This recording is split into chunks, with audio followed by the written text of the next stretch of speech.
Hello, everybody, and welcome back to the Lawcast. This time, we're covering a show that Cewsh forced me to do. It's the Great American Bash 2007. You are welcome.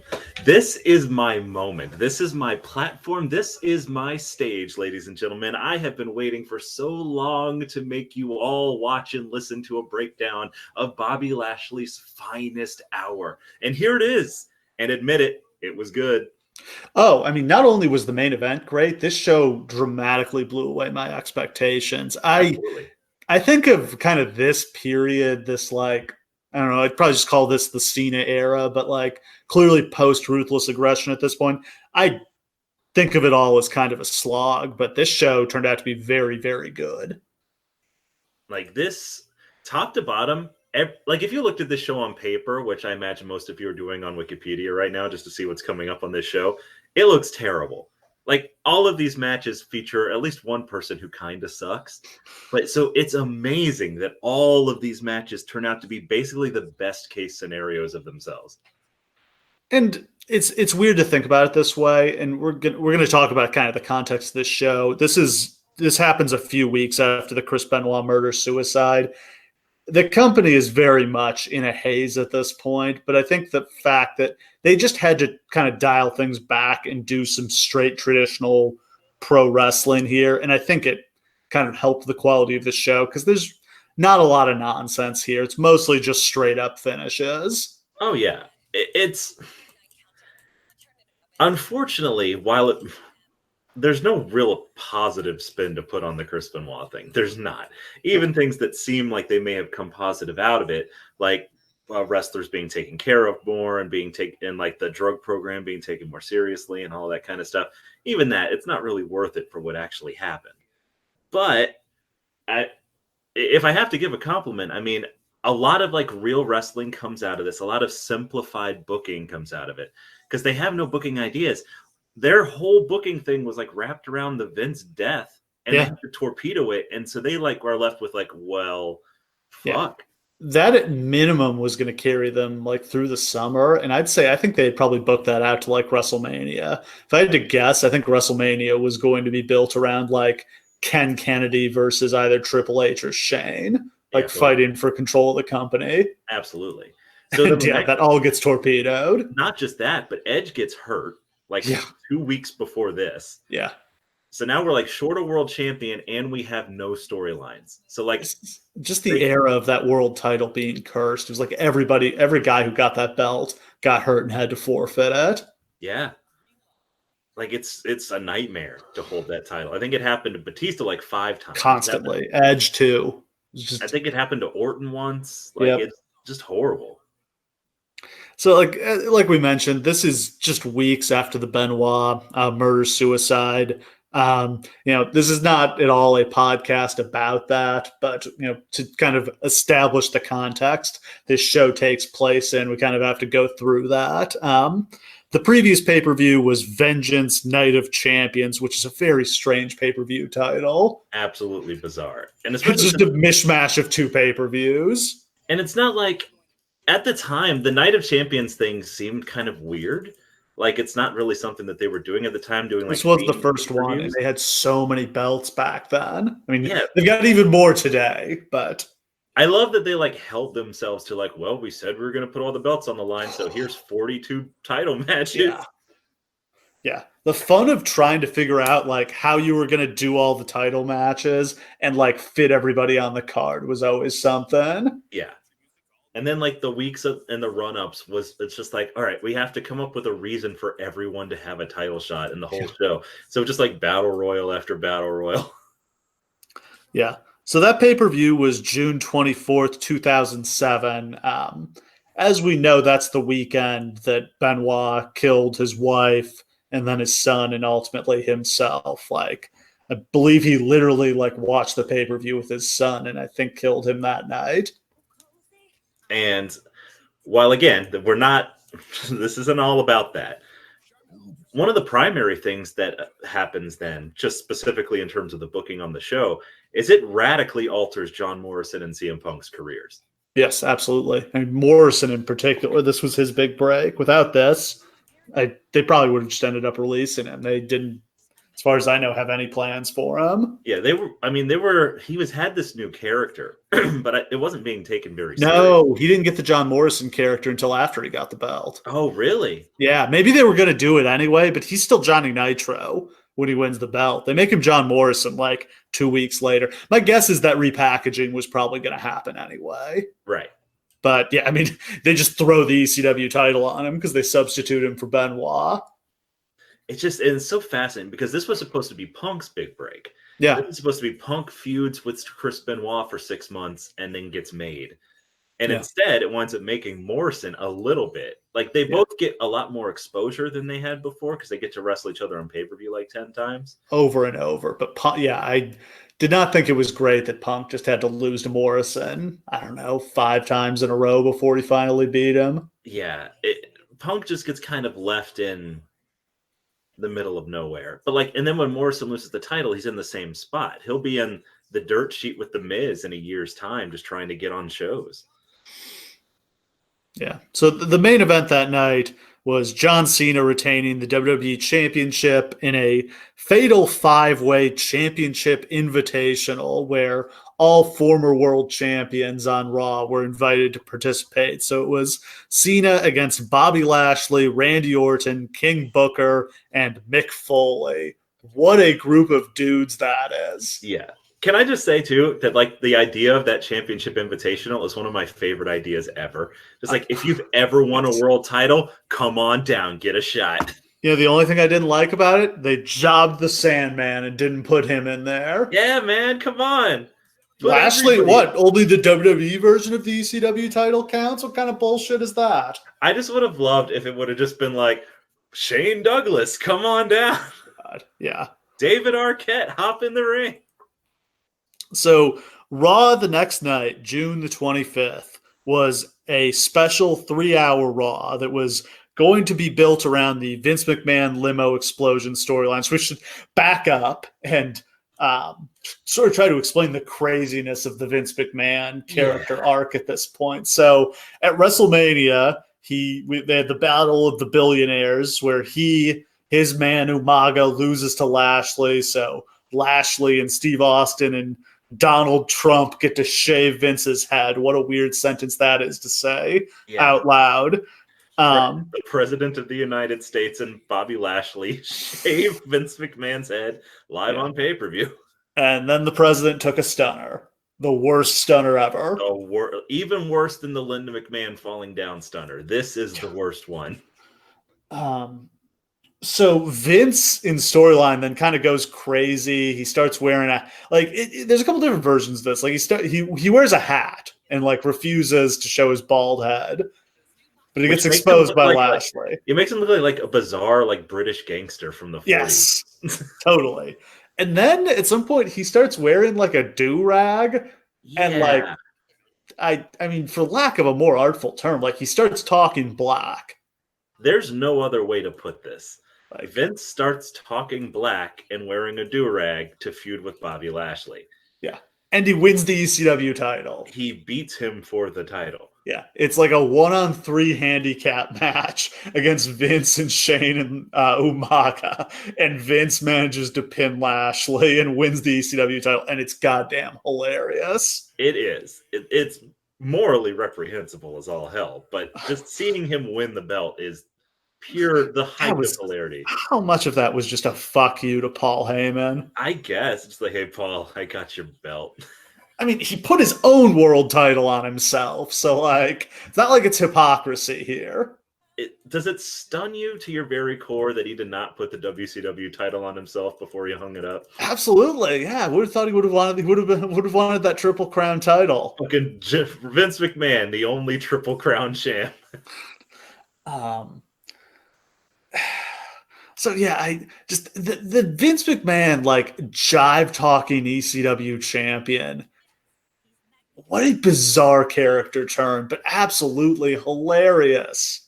Well, the other thing too is that Bobby Lashley doesn't get his win back. He doesn't Like Vince doesn't really get a comeuppance from that because Bobby Lashley gets drafted to Raw. Like no, Lashley does. Lashley does win the belt back, and then right after that, he gets drafted to Raw, and he has to give the belt up. I know, but that's the thing is that it feels so weird. Like it he is beats really him, rushed. but then immediately gives the title back. Yeah, they just Raw. They needed more. They needed more on Raw. Like Raw needed a new star. And as we're going to talk about later on this show, it was absolutely the right choice to bring Lashley on at this point. Yeah, especially with what they wind up doing with him. So Vince is despondent after losing the ECW title, and he's just like, I don't know, this like darkness has just fallen over him, and like starts talking in a heavy Southern accent for some reason. Yeah, that was it's weird. just like literally the storyline is just like Vince has lost his damn mind. I guess, like, I remember at the time, like, going down this deep rabbit hole because there are all these theories online about what was happening, and is Vince going to get a different character, and is this leading to some kind of storyline? And like, I remember going down like this deep rabbit hole, like, well, he's originally from the South. Maybe he's trying to tell us that he's unraveled so much that the facade of Vince McMahon is falling. It's all horseshit, but like, that's how deep inside my own head I would get about these things. I was like, maybe he's possessed by a demon, like Bray Wyatt. Yeah, it was a very, I mean, just the Vince McMahon character at this point. Like nothing was explained on TV. He was just unraveling. Yeah. So he's losing his mind. And then there's the famous ending of Raw where like everything has gone wrong for Vince. And we get this long tracking shot of him like walking out of the building, and he like uneasily like crosses paths with a bunch of wrestlers. Paul London famously smiles at him, and this got London in a ton of trouble backstage for some reason. And like, it's not just a smile; it's like a gigantic toothy grin. It's like a Joker grin. Yeah. Here's the thing: we don't really talk about this Vince McMahon blowing up thing. It's mostly just like a joke, like, oh, Russell crap. This is a really well done segment. Like, it's a through line throughout the whole show that like Vince just feels like something's off and wrong and ominous. Yeah. And then it's genuinely spooky how this works. Like, we've never watched like one long tracking shot of someone walking out of the arena. You knew something like this was about to happen. Like he's about, like, honestly, oddly, it reminds me of Mr. Burns being shot on The Simpsons. Yeah. Doesn't it? Yeah, it's just like that. It's just like, I don't remember like JR being shot on Dallas, but it's probably an homage to that because that's what who shot Mr. Burns was. Absolutely. Yeah. And it's just like he's walking down this hallway and it's silence. There's no music. There's no commentary. Every single staff member and wrestler is lined up on the wall just looking at him. Yeah. Nobody says anything. And Vince himself is acting like he's just scared. Like, you don't see Vince look scared. And like, not in like an overacting kind of way, just like he's uneasy. Yeah. And then he gets in the car slowly. Yeah, he like does this. He kind of gets back out, hesitates, then gets back in, and he shuts the door, and the limo explodes. And like, I remember it going off the air, and like, that was some of the most excited I've ever been watching a Raw. It's just like, what the fuck is going to happen? Like, there's never been anything like this. The only thing I can think of that's similar to this is when Shane McMahon knocked Kane into a flaming dumpster. Right. And it was like Kane was dead, and then Kane was just like back the next week. Yeah. But I mean, like, that's Kane. Yeah. So like resurrecting himself from the dead isn't all that weird. But like, this was like, oh shit. Because Vince McMahon did not want to be on television anymore. Yes. That is at the core of this, is Vince wanted to get off TV, and the way they came up with to write him off was to kill him. Yes. Which is insane, but you felt that in that moment that like, oh, there's not going to be a Vince McMahon anymore. He's dead. Like, literally, he got in a limo and it exploded. He's dead. What is this show going to be without Vince McMahon? Yeah. The intrigue here is so massive. Can we think about all the ways they tried to write Vince off over the series of these years?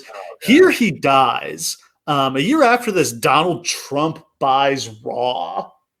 but they have to pull the plug on it because their stock starts tanking because people think it's real. Investors think that Trump has actually bought Raw and is going to run into the ground like he did all of his businesses. Yeah, let's just put that just in a nutshell for a second, that this person who not quite half of the country voted for wasn't even thought well enough of at the time to run WWE. To run a wrestling company. Jesus Christ. To fake run a wrestling company. But like, yeah, that's how fucking dumb people are, that people literally started selling their shares because like, oh no, Vince McMahon's not in charge anymore? The same thing happened here. Their stock tanked after they did this death thing, and they put out a statement that was like, Monday saw the demise of the Mr. McMahon. I mean, they basically were like, Vince McMahon is still alive. It was just the Mr. McMahon character who died. Well, they always made a very clear distinction where like nobody on TV called him Vince. You had to call him Mr. McMahon because they're different people. Yeah.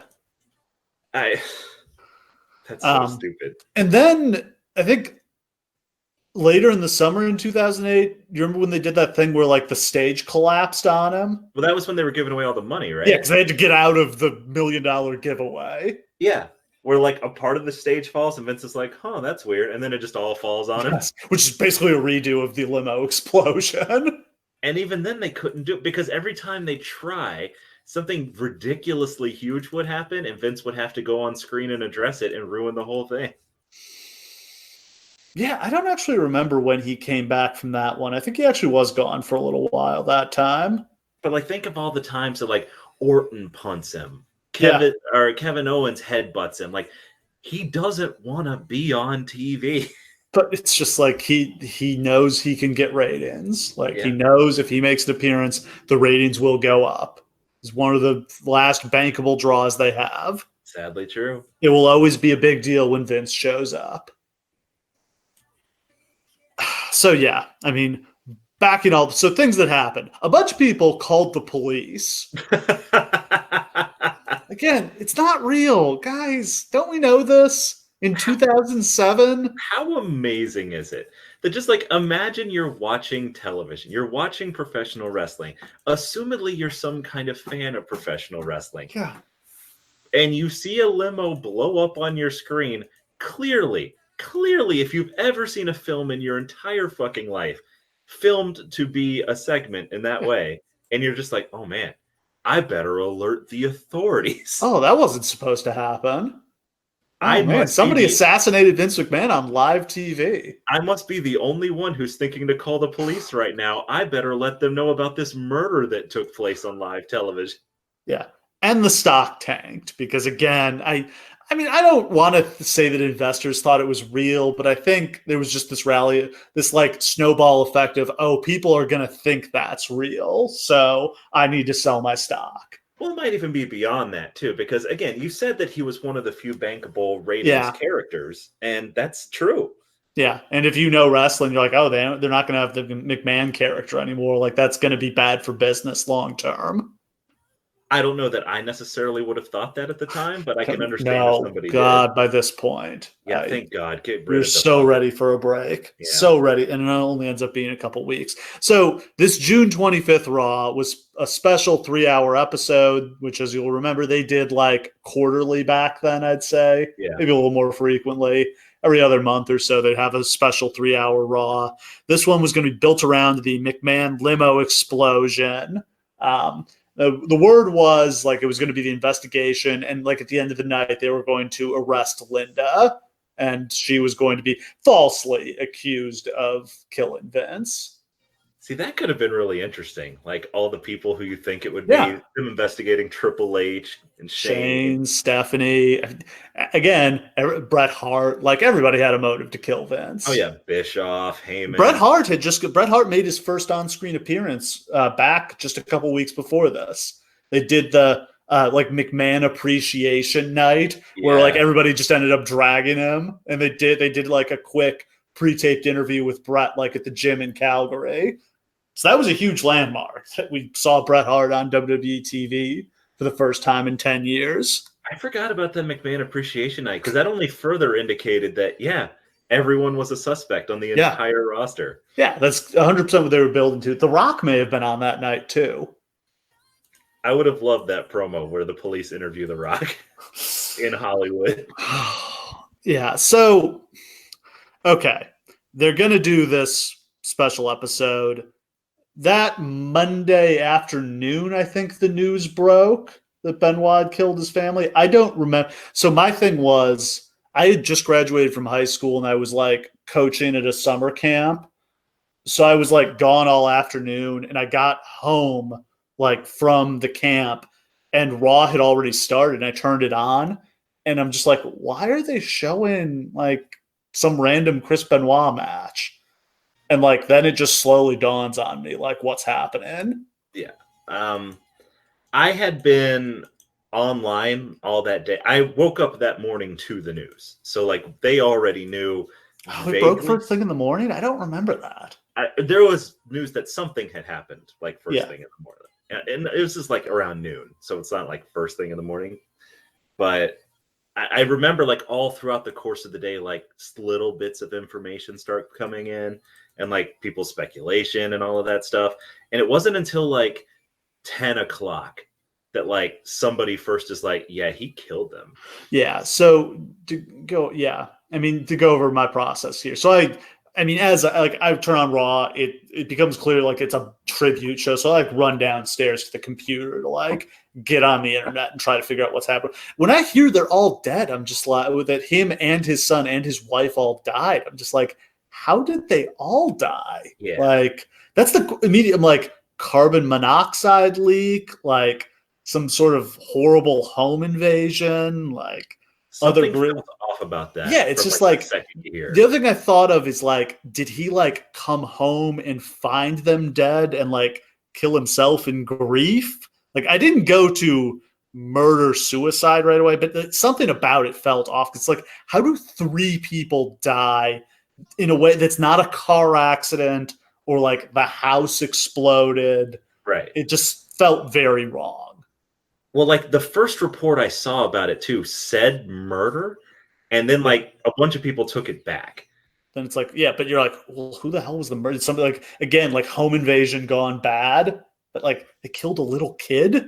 Yeah, because there doesn't feel right. There were already jokes about like, haha, Kevin Sullivan murdered Chris Benoit finally at like that afternoon, but it wasn't like those people felt real bad when the real news started coming in.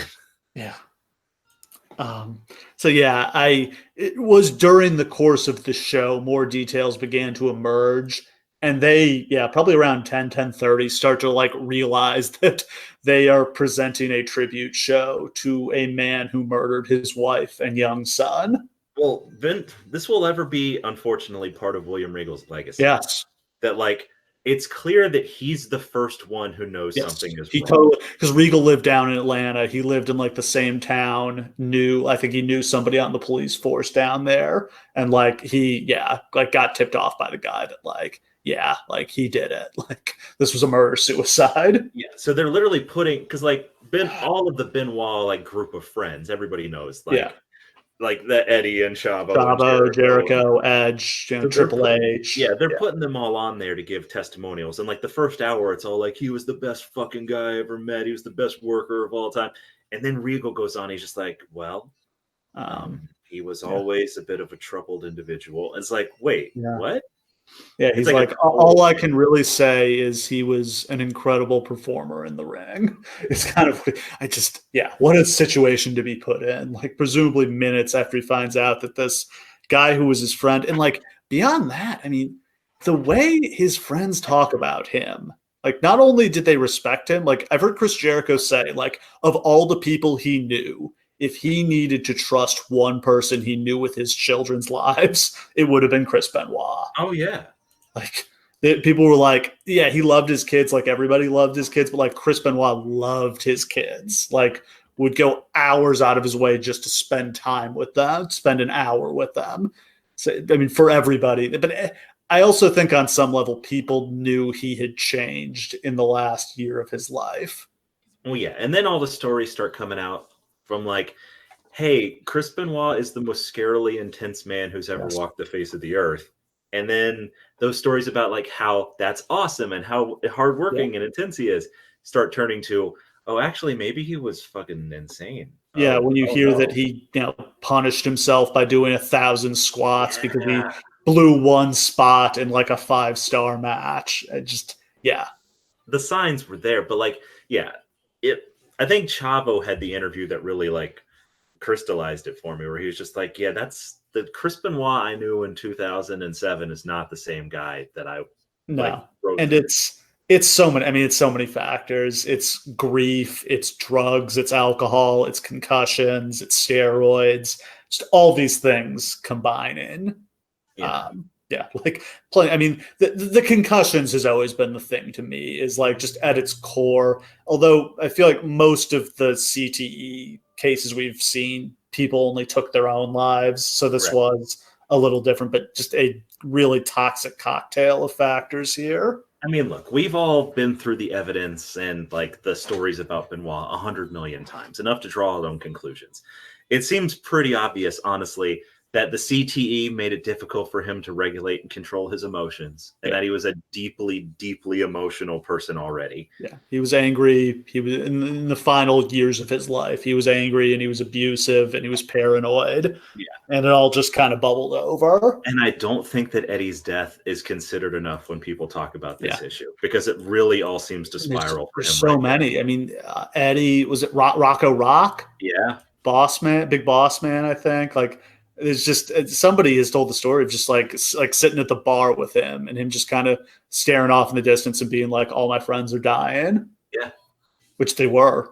And like the ones that weren't dying, like Jericho had moved on to music. Yeah. Like he wasn't even in the company anymore. It was really just him and Chavo. Yeah, him and Chavo were and Chavo was like the only guy he would travel with at that point. Otherwise he was traveling alone. And the stories about like, he would take different routes from the airport to his house every time because he thought somebody was following him. And and his marriage gets real dark. So I mean, there's again, I don't want this to become like the Chris Benoit episode. There's some phenomenal podcasts about this. Jericho had Chavo on to talk about it. Jericho had Nancy's sister, which was tremendous to hear. It was great to hear, like, because Nancy kind of gets ignored in this. I feel like just very much is like cast in the background. She had a very like interesting and impressive wrestling career in her own right, and it's very much a kind of fascinating figure. And to hear kind of the side of the story from Nancy's family was very interesting. Absolutely. And she kind of said the same thing as everybody, that like, that Chris changed a lot, and that she, on the one hand, she never would have thought he was capable of this until, the last few months when, he became incredibly violent and scary. And that's the thing. That's what everybody repeated over and over again. It's like, I never would have thought he would have done this, but now looking back, the warning signs were all there. Yeah. Yeah. So this is a PR debacle for WWE. Oh my God. Yeah. The worst ever. Wall to wall coverage of this on, not on every like cable news show, but like Nancy Grace, Geraldo Rivera, the more like tabloidy true crime shows. Even like, I bet even like Sean Hannity did some segments on like steroids and wrestling. Like, it was all boiled down to roid rage. Yeah. And like, this is the thing, is that this is the first time WWE's had a scandal since like the 24-hour news cycle began. Yeah. Where like people are just looking for stories, and here's one. And like literally they just keep pounding the steroids thing over and over. Which like played a role in it, but I don't feel like it's the main part of the story. Honestly, it's probably like the fifth factor of like 10. It's not the story, but like that's the story they want to tell, and it connects to the previous WWE story. Yes, yeah. Vince McMahon steroid. We get everything here. We get tons of old wrestlers being brought out of the woodwork to trash WWE. In many ways, they deserve it. This is a company that just sort of allowed drug use to run wild in their company for years and years. Oh goodness, yes. But there's also a lot of really bad journalism that took place here. And Mark Marrow gets himself blacklisted for life. Yeah. For basically, like, not just telling the truth, but like he makes up a bunch of shit too. And just like literally becomes like a demon. And like Jericho gets made for life by going on and being the only guy who really defends the company. Yeah, Jericho basically became their press secretary, and showed he's not even with the company at this point, right? Yeah, like he literally throws himself in front of them like a shield. And I mean, like, he probably, had he not chosen to leave, would have had a job until he was 90 years old for that. Yeah. Like, Vince remembers when you do that stuff for him. Yeah. So the next night on ECW, Vince opens the show by like kind of sort of apologizing for doing the tribute show. Yeah. He's like, last night we presented a tribute show to Chris Benoit. 24 hours later, the details of this horrific tragedy have become apparent. So going forward, the only mention of Mr. Benoit's name tonight will be these remarks, and our performers will go out tonight and do what they do best, which is entertain you. And then, I mean, like it was, I think ECW that night was like a non-storyline show. It was just a bunch of matches. I think SmackDown was too, because they had taped SmackDown that night. So it was just kind of cold matches, no real storylines, nothing heavy. Yeah. And so the next Monday, because it's pro wrestling and the show always goes on, they have to do a Raw on July 2nd. It was just, it's tough. Like things were very strange for several months at this point. The next couple months, every time I turned the show on, you had to think about Benoit. Every time a guy took a headshot, it was a strange couple months here. Yep. I can't think of another example in wrestling history where something like this happens and has so many ripples throughout like the entire, not just WWE, the entire wrestling industry. For years afterwards, this affects everything. Yeah. This affects the move to PG to sort of help them save face and get their advertisers back. This affects the change in the style policy. Yeah. This affects the style of wrestlers that they go looking for after that, because now they actually have to start drug testing. So we start to get way less jacked guys. Like this changes everything. Yeah, I mean, let's take a second on this one. So the wellness policy was put in effect after Eddie, but this is when they actually give it teeth and like really start suspending guys. And so the next couple of years, we get loads of drug suspensions of top stars. And I mean, like to the point where it gets like kind of like literally so many major storylines get derailed by this. It's constant. Yeah, I mean, you think about it. How many guys got Booker, Edge, Orton, Kennedy, Mysterio?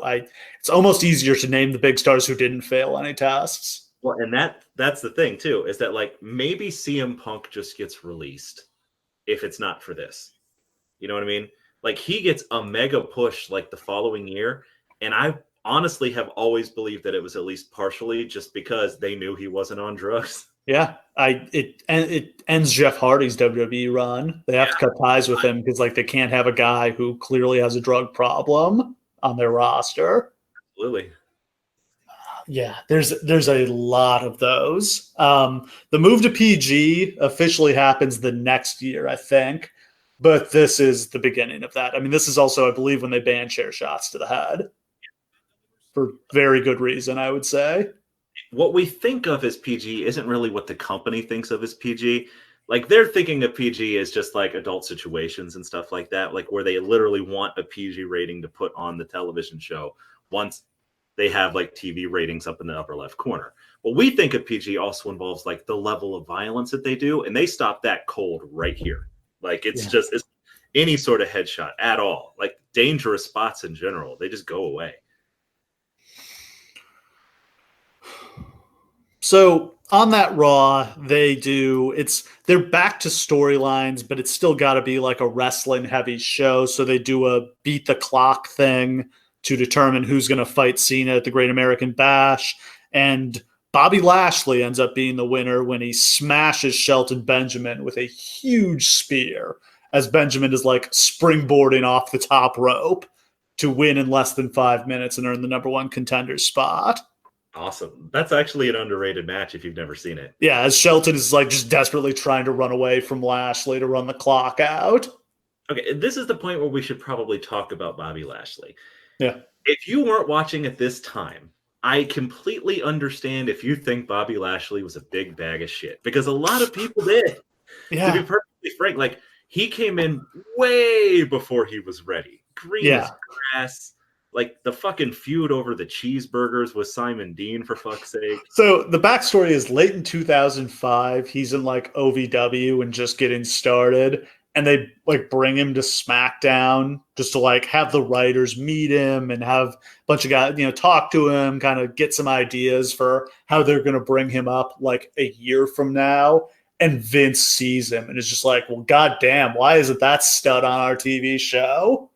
And they debut him like the next week. But Vince, he like just finished wrestling training. Like yeah, he has no. I mean, his ring work was never horrible. His promos are painful. He never should have spoken. Understand, Bobby Lashley never got a promo class. Bobby Lashley never got promo training. Bobby Lashley learned how to cut any kind of promo on television. Yeah. Which is the worst fucking way to learn how to do that. Like, it's a nightmare. Yeah. And then they debut him. It's a mess, but they just have him start running through people. And until he gets to Finlay, like, he's a lost cause. It's not going to happen. Yeah. And then they put him with Finlay, and they have a long feud with a bunch of good matches. Just like Finlay's a miracle worker. And like, here's the thing, and like, this is true of a lot of bigger wrestlers, like guys Lashley's size, is that if they're too tentative in the ring, it's not going to work. Like, I always point out this example, but like Ezekiel Jackson, for example, is a giant of a man. Great look, right? When he actually got in the ring and wrestled, he never looked like he was going to hurt a fly. And unfortunately, like that, while you may not realize what a big deal that is, like it derails big guys. Like, because they're so in their everyday lives used to being so careful.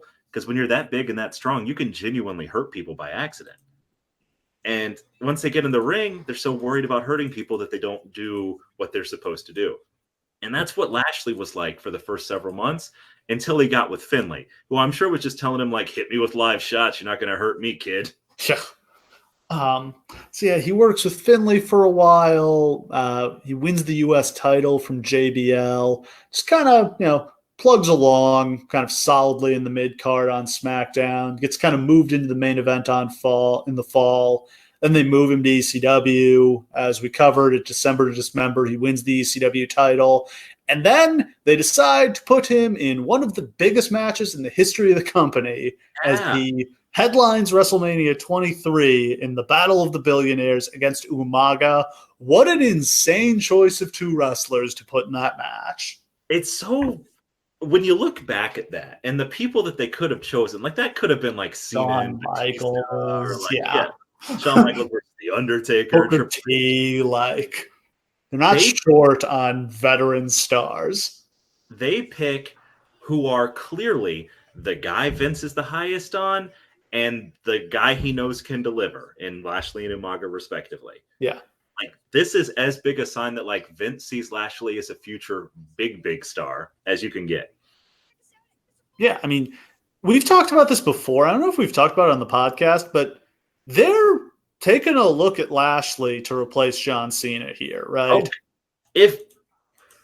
I don't know if it's to replace John Cena, but it definitely is to be like, all right, this is like our stable of top dudes. Like, this guy could carry the ball if Cena drops it. Yeah. Or if Batista keeps getting hurt. Like, this guy will carry a show. And like, Cena's getting booed. Maybe we can turn Cena heel and Lashley can be the top face. Yeah. Like, and here's the thing too, is that like Bobby Lashley got booed or just generally disliked by especially smart fans during his SmackDown run very heavily. Then he gets moved to ECW where like he gets shit on like he gets the blame. It's a horrible spot. Yeah.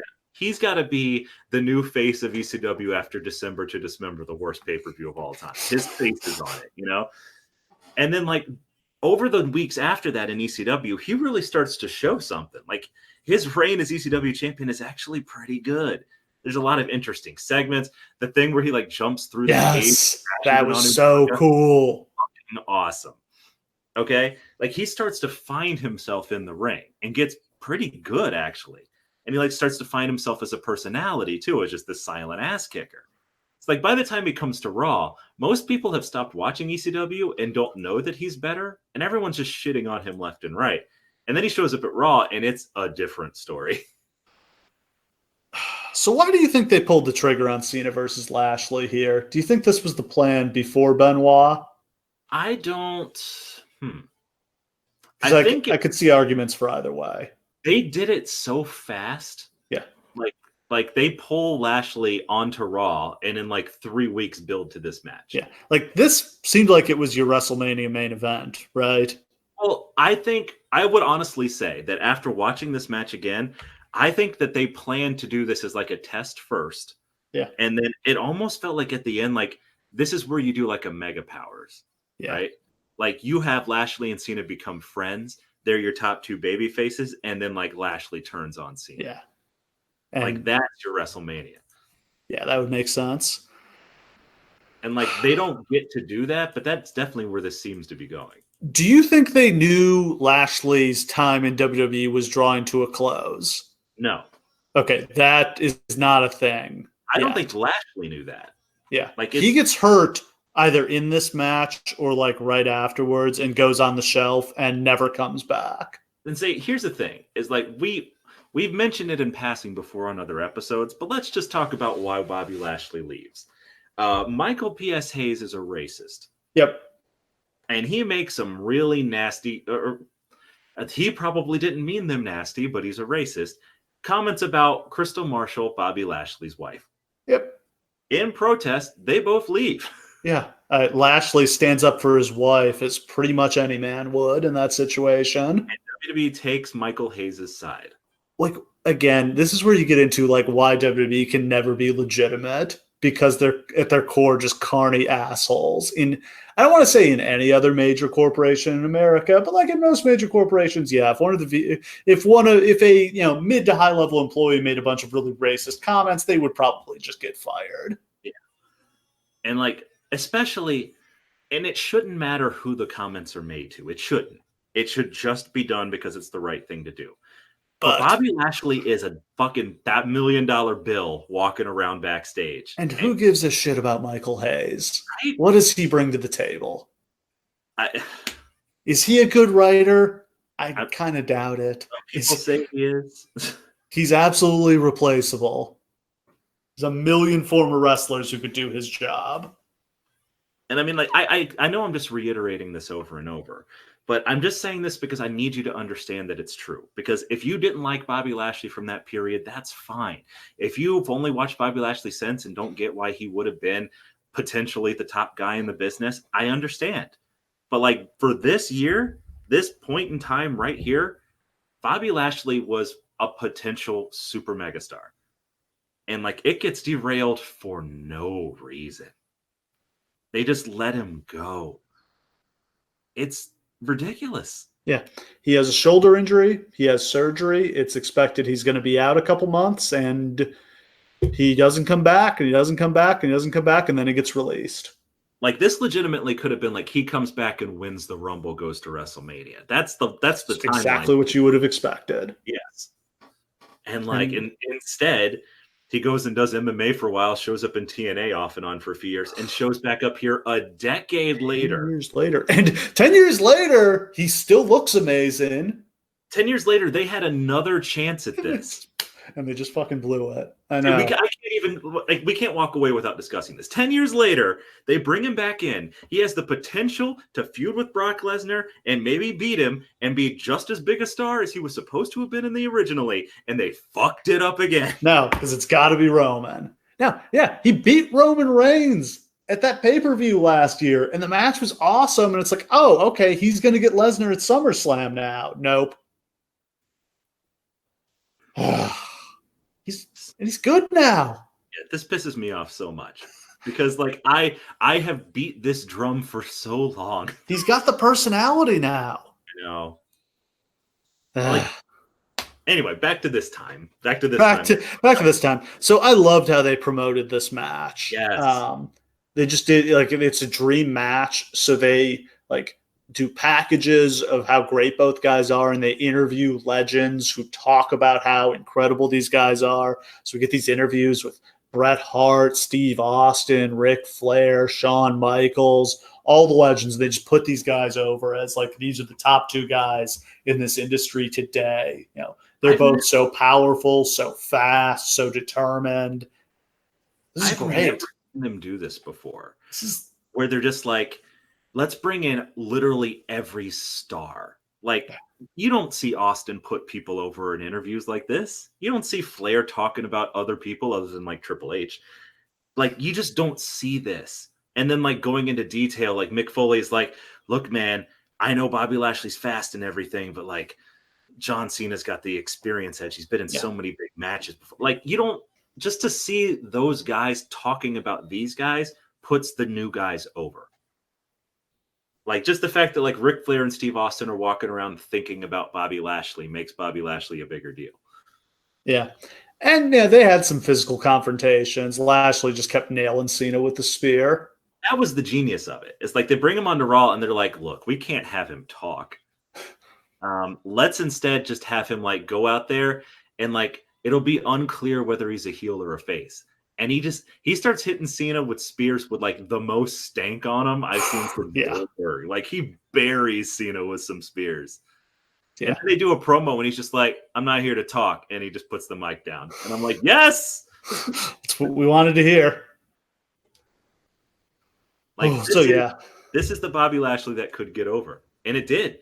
Like, by the end of the time before this comes on, he went from no reaction to a strong reaction. Yeah, nice mix of like the dream match build, but also putting some heat on it. Yeah, like it's just good. And by the time you get to this match, this could have just been some like jabroni fucking Great American Bash match if they don't put any build behind it. By the time you get to this feels big. This feels kind of like that Cena Roman match they did a couple years ago. Yeah, except actually like even. Because in that one, Cena just buried Roman. He did. So I guess we should talk about the big thing going on. One major theme is injuries. Yeah. Everybody's hurt. Undertaker's hurt. Triple H is hurt. Edge is hurt. Shawn Michaels is hurt. Mysterio is hurt. Like, they don't have anybody. Weirdly, Batista's not hurt for somehow Batista's healthy. that won't last. But somehow Batista and Orton are both healthy, which the odds of that happening are real low. But they are very thin on stars at this moment. So that leads to this show, which is like chock full of not stars, but like it's chock full of people looking for an opportunity and they like make the most of it. So I guess to wrap up Raw, after Vince McMahon was brought back from the dead after Benoit actually died. And so to replace the who killed Vince, they went with who is Vince McMahon's illegitimate son. Yes, which leads to the best Sandman story of all time. God. Yeah, but we're just at the very beginning. I don't even know if they've launched that storyline quite yet. No, I don't think so. That ends up being a storyline that had great potential, but Ken Kennedy screws it up because he fails a drug test. Should also point out Ken Kennedy is supposed to be the world champion at this point, but he had an injury at the wrong time. And then eventually he'll get fired because he injures Orton? Yeah, he dropped Orton on his head with a suplex. Unluckiest man in the history of wrestling. Nobody's ever had worse timing. Not even Dolph Ziggler. Nope. So SmackDown at this point is just a wasteland. I mean, in SmackDown has often been known as a wasteland, but in this case, it's just like, man, imagine the roster we could have if everyone was just actually here. Yeah. The world champion is the Great Khali. He went like Battle Royal. The year before this, when they brought him in and he killed Undertaker, like he was over at that point. Now he's not. Now he's lost everybody. Oh yeah, it feels so random to put it on him. And I get why they do, because they feel like they have to at least put it on like a dominant force. It's just so making SmackDown the B show that like Khali just lost to Cena over on Raw definitively, and now he's the champ on SmackDown. Just put the shit on Batista. Yeah. Come on. Don't stop fucking around. Yeah, so they've had a series of weird impromptu title changes in the previous couple months. Undertaker beat Batista for the belt at WrestleMania, but then he tore his tricep. So him and Batista had a cage match on SmackDown. that ended in a draw. And then Mark Henry showed up and beat up Undertaker. And then Edge came out and cashed in Money in the Bank on Undertaker. Edge only had the Money in the Bank briefcase because Ken Kennedy had to give it up because he had turned out to be minor, I think, tricep injury that was misdiagnosed as needing surgery. So he's under the impression he's going to miss several months, but it was actually something he could have worked through, but the doctor screwed it up. He literally was going to win the title from The Undertaker. Instead, they take the Money in the Bank briefcase off him. Edge wins it from him. And Kennedy ends up taking a little bit of time off to heal just because he doesn't have shit to do. But yeah, he was going to get the belt here. Fucking hell. Yeah. Just terrible luck. So Edge is the champion for like a month or two, and then he gets injured taking a choke slam from Kane like 2 weeks before this show and has to forfeit the belt. So the SmackDown before this show, they have a battle royal that the Great Khali wins, and he's the world champion. And then on that same show, they have a match between Kane and Batista to determine the number one contender. And Khali interferes and attacks both of them. So Teddy Long rules that it'll have to be a triple threat match at the Great American Bash. And Khali will defend against Batista and Kane in the match made in hell. Cool. Yeah, the roster is in rough shape. Undertaker, Edge, Shawn Michaels, Triple H all hurt, and Benoit's dead. Yeah.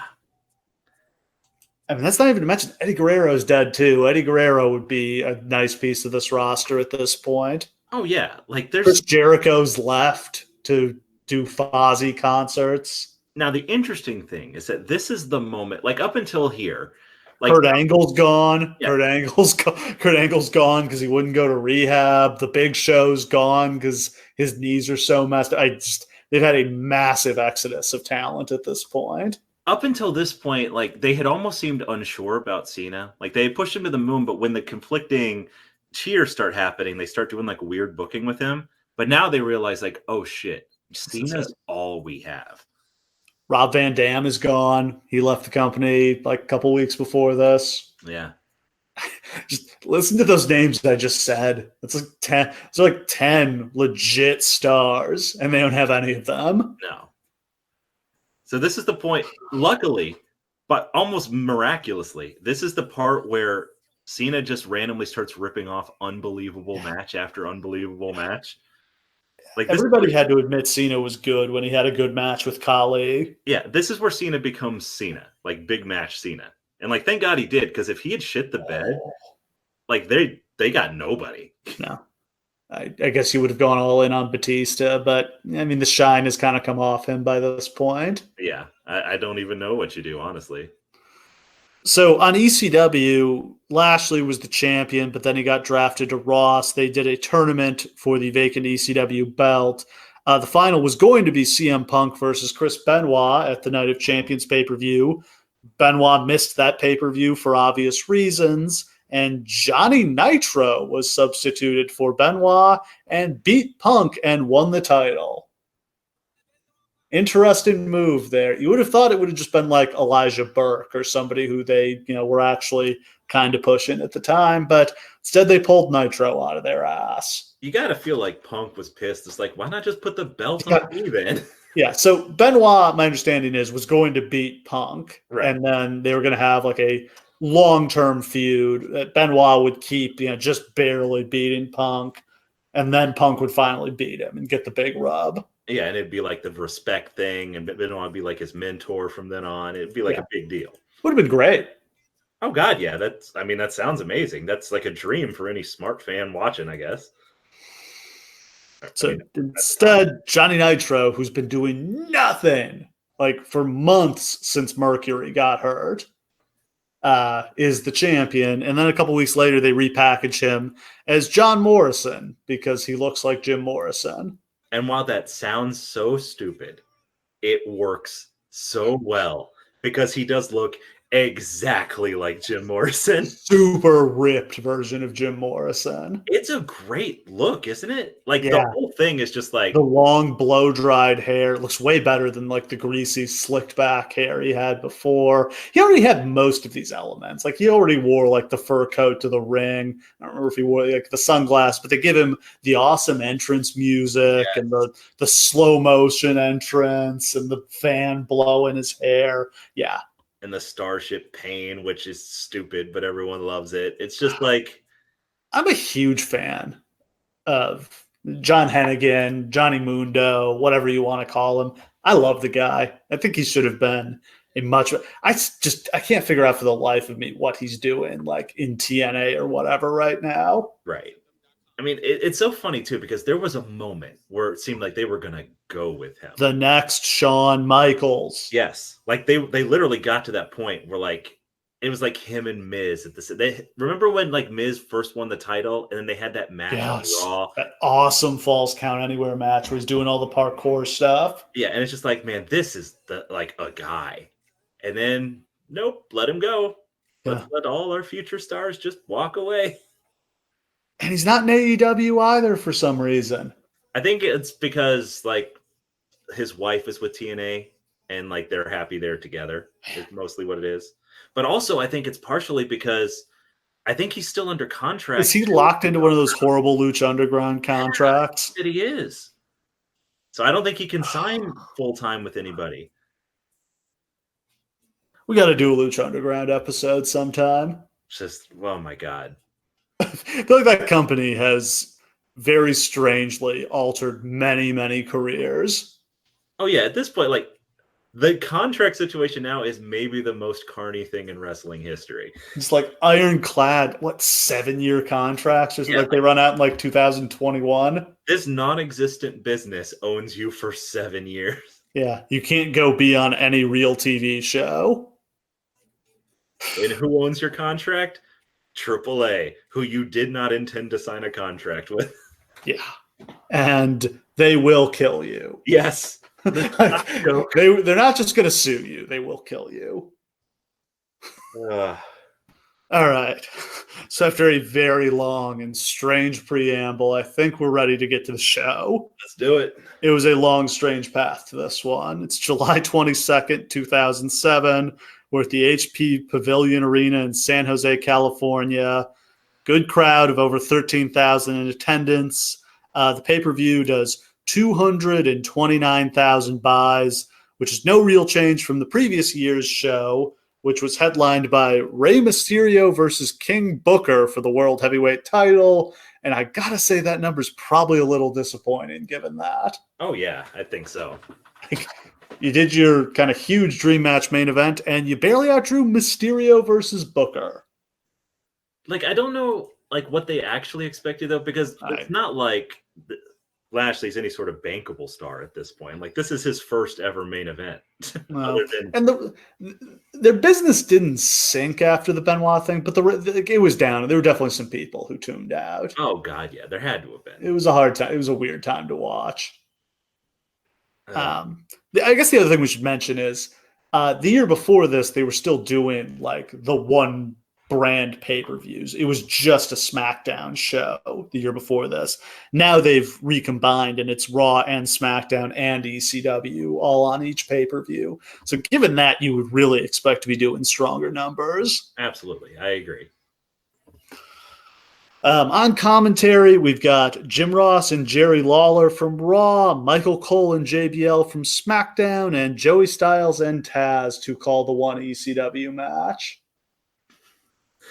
Imagine you have to drive 4 hours out of your way to go to a town just to call one match. And sit there for the entire show. Yeah. They wouldn't let them go backstage. They sit out there at the desk the whole show. And just watch. Yeah, watch and talk to each other. Well, see, this is what I don't understand, too. Is this is before the network. But now, if they did this, kind of thing now, you could have, alternate commentary from the other commentators that you could watch on the network. That'd be interesting. Actually a cool idea. Yeah. Let Joey Styles and Taz call all the matches, and then just give them the option to watch it. Make it a DVD extra. What you think of the commentary here? I mean, by this point, JR and Lawler, pretty far past their prime already, I'd say. Yeah. JR really shines twice on this show. Like Orton versus Rhodes, JR comes to life because of Dusty. And then like he actually delivers in Cena versus Lashley. Yeah. Like he treats it like a big deal, which is great. Lawler may as well not even be there. The last 10, 12, 15 years of Jerry Lawler's career have just been him phoning it in. I can't remember a single fucking thing he says on this show. I just finished watching it. I thought Cole and JBL were a really good team at this point. It's actually not bad at all. Like before they kind of devolve into like JBL burying Cole or like heel Cole and all that stuff. Like at this point, Cole's working very well with like pretty much anybody they put him with. He worked really well with Taz. He works really well with JBL. Like he gets the most out of like Booker and Stryker when they stick them with him. They give him some coach. They gave him some horrible partners. Well, like this is where Michael Cole is really trying. Yeah. Like at this point now too, he's phoned it in like JR is here. Like in 2019, he's where JR was in 2009, you know? Like he's just phoning it. And I don't know, Styles and Taz, they call one match. I like Joey Styles. I'm a big fan. I don't like him and Taz together because I feel like Taz is like way too laid back for like how excitable Joey is. Like I feel like there could have been a much better partner for Joey, and they never find a good partner for Joey. Well, no, and the amazing thing is they take him off commentary not that long after this. Yeah, I wonder if he asked to get out because I don't think he was. No, he was not doing. He came to WWE to call Raw. He was supposed to be the voice of the company, and he ended up calling the C Show. So I really think he could have been the voice of the company if they had gotten rid of Lawler, because I honestly feel like that was the biggest thing in his way. Like, yeah, that Lawler hated him. Negative 1,000 chemistry. Yeah, to the point where they like played it up on TV. When he showed up, it was such a breath of fresh air, and he was really good. He was like bringing it, and like he was like calling the moves more, but he was still carrying across the stories. Like he seemed for a bit like the perfect WWE announcer. Yeah, well, he reminded me of like Jim Ross circa like 1993, where he really had something to prove. Right. And this was him getting his shot and just going all out for it. I wonder, who would you have put him with? Like, what's a common? Who did they have at that? I'm trying to think who they had at that point. That's 2005. They brought him in. Like you said, Taz isn't a great fit. Taz is the color guy on SmackDown. Do they have anyone else? I mean, I don't think he and JBL are going to work at all. No, JBL's still a wrestler when they brought him in. Yeah, you're right. Like him and Coach obviously is a disaster. Coach. I mean, it's a thin stable of commentators they've got at that point. And here's the thing. Is there somebody out there in another company who you can just bring in? I mean, the other guy, I think they really wanted Mike Goldberg. They did. They tried for a long time. Yeah, I think they really made a run at him here when JR needed time off. JR was sick. Yeah. And could never land him. The sad fact is that Joey Styles' ideal commentary partner is probably Corey Graves. Yeah. And missed it by a decade. Yeah. Yeah, I can't think of who you would have put him with. No, I can't think of it either. There just wasn't a lot of good commentary. This is out of left field. Joe Rogan? I guess you could have done that. I just don't think. Kind of surprised Joe Rogan never did. I don't know. Joe Rogan, not a wrestling fan? I don't know if he is or not. I feel like they would have worked him in if he was. Yeah. By now. Yeah. Oh, so opening package is all about Cena versus Lashley because this is a one-match show. Yep. Opening match, U.S. Championship, MVP defends against Matt Hardy. I love this feud. This was such a random feud, and I feel like so much of it was born of just like, well, we got all this airtime. Let's just fill it with these two. These guys having beer drinking contests, jump rope contests. Was it Hardy or MVP who boxed Evander Holyfield? Oh, I feel like it was MVP. Yeah, I think it was MVP. Had to box Evander Holyfield with Michael Buffer doing the introductions on Saturday night's main event. Oh, man. This is probably the most over MVP ever was. He's just taken the title off Benoit. Yes, I definitely think that it is. This is when he looks like he's a future world champ.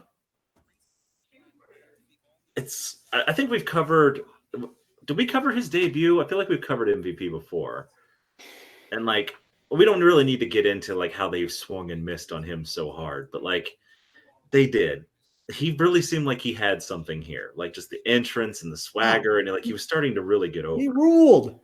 Yeah, I love everything about the guy. Loved the look, loved the character, the promos, the ring work. I mean, I think it came down to, I think they were kind of uncomfortable pushing a guy who had such a serious criminal record. And also, like, he's not a company guy. Like, right. He will make his opinions known, and his opinions are not popular ones. Yeah. But yeah, I mean, he basically is the U.S. or Intercontinental Champion for about the next 5 years at this point. And like, he like off and on gets more and less popular as time goes on too. Like he always stays at least a little bit over. But like this was the chance. Like with a guy like that, like if you don't capitalize on the momentum, it's just not going to work. Yeah. And he turned face, and like he was okay as a face, but like this is a heel character. Oh, he's desperately unlikable. Like he's impossible to cheer for. It's a pretty good match. MVP keeps going for the big boot. Hardy catches him with a clothesline. Hardy goes to the top rope. MVP hits him with a superplex. They do a bunch of counters, and Hardy hits the side effect. Hardy recovers. MVP goes for the big boot, but Hardy dodges it. He gets a schoolboy. MVP finally hits the boot, and then his awful overdrive finisher for the pin. That is a terrible move, and I don't understand why every guy who came out of OVW like used it as their finisher. Yeah, here's the thing. Like when it comes to getting over as a wrestler, there's like 5 elements that you can't do without all 5 in order to become like a major star. You've got to have a good look. You've got to have a good entrance theme. You've got to have like a decent talking ability. You got to be at least passable in the ring. And you got to have a finisher that people want to watch your matches to see happen. And MVP never found one in my mind. No, this finisher fucking sucks. It was horrible. And it's like the worst hackneyed garbage. What is he eventually transitions into like a kind of STO type deal? Yeah, and then he starts like the drive-by, which is like a half-ass like shining wizard. It's like none of this is working, Bo. It's not gonna happen. No. It's just a shame. Because like especially like look at what a great finisher can do. Like Randy Orton hasn't been interesting in 15 years. People still watch for the RKO. Yeah. Ooh. But yeah, a very good opening match there. Yeah, absolutely. We go backstage for an interview with Dusty Rhodes, who, for some reason, will wrestle Randy Orton in a bull rope match tonight. Very, very little provocation for that. Basically, like 1 segment worth of build to this coming out of retirement bull rope match. Randy beat up Cody? Not even. Like Randy just like went backstage and like said Dusty like, "Hey, you're a piece of shit," and slapped him in the face. And then disrespectful dickhead Randy Orton was just the best. Yeah, he just show up backstage and just like disrespect his elders. And it was great. Like, oh my God. Do you remember the segment where like Hulk Hogan's walking to his car at the end of the show? Yes. Like, runs in and RKOs him on the hood. That was brilliant. That was just Randy back then, man. And like he's like, oh yeah, and I banged your daughter. Legend Killer Randy Orton is maybe the most hateable heel I've ever seen on television. I mean, the like crazy explosive like skinhead Orton was a good change of pace when they did it, but to me, yeah, Legend Killer Randy Orton is always the real Randy Orton. Oh God, yes. And it's just like it so fits because it's true. Like he's the future of the company, and it's so obvious. Everything that awful gnarly metal theme, the sparkler entrance, the posing, the gelled spiky hair. What a shit! Just like disaffected nature and like the headlocks, the long, loving headlocks. Yeah, you can't help but hate this guy. It's beautiful. Next match, we've got a Cruiserweight Open as Chavo Guerrero defends against Jimmy Wang Yang, Shannon Moore, Funaki, and Jamie Noble. I swear they had one of these matches on like every single pay-per-view from, I don't know, 2004 to this point, because this is where the Cruiserweight title dies. They had nothing for any of these guys to do. No. Like Shannon Moore, seeing him, he's like mid-transition into Prince of Punk Shannon Moore. That was a good character. Sure. Jimmy Wang Yang, the redneck cowboy. Which actually got super over. Yeah, Vince loves him. Vince always thought he was still with the company. Oh my God, you're right. I forgot about that. Yeah, he's the one who, like, whenever he would come to visit backstage, Vince would think he was still. It's like, where have you been? Vince, I've worked here 10 years. Funaki, SmackDown's number one announcer. SmackDown's number one announcer, man. And Jamie Noble, he's the pit bull here, right? Yeah, he's not the redneck anymore. Well, they had formed the pit bull. Him and Kid Cash, but Cash got released for drugs, I think. I did like that tag team while it lasted. Yeah. Somehow no Gregory Helms here. I felt like he had this belt for 3 years. Yeah, like I think he defended it like twice in 3 years. Yeah. That's just how things went for a while. Hornswoggle runs through the ring and hides under it before the match. What could be happening here? Let me just say this. I thought that was surprisingly genius. If you're going to do this stupid ass thing, like that's a pretty funny way to do it. I don't really feel like talking about this match. There's a bunch of spots. Nobody cares. Hornswoggle runs in. He hits the tadpole splash, gets the pin, wins the title. He is the final Cruiserweight champion until they bring the belt back in 2016, and it sucked again. Yeah. Like they should just have Hornswoggle come out and win it again now to be like, yeah, this is over. just the lights go out on 205 Live. Just Hornswoggle oversees the demise again. Yeah, so this is the end of the proud legacy of the cruise. I mean, not in the WWE, but like this WCW Cruiserweight division was something special, and this is the continuation of it, and they have finally killed it here. But it's been dead for years at this point. Oh yeah, like it's nobody notices when the title goes away. Nobody cares. It doesn't matter. We get a Lashley sizzle package and then a Singapore cane on a pole match as the Sandman takes on Carlito. God damn, the Sandman was looking good here. Yeah, that's the only thing I could think of the whole time I was watching this match. Is like, God damn, he quit drinking beer. Out.